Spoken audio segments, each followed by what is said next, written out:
અને દીપડો પકડાયો છે આપના ગામમાંથી? મારું નામ ભાવેશભાઈ અને અમારા ગામના સરપંચ નીલમભાઈ.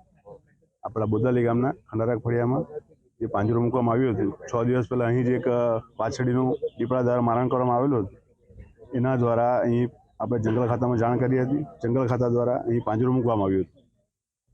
આજ રોજ સવારે ખેડૂત લોકો આ બાજુ આવતા જોતા પાંજરામાં દીપડો પડેલ દેખાયેલો હતો.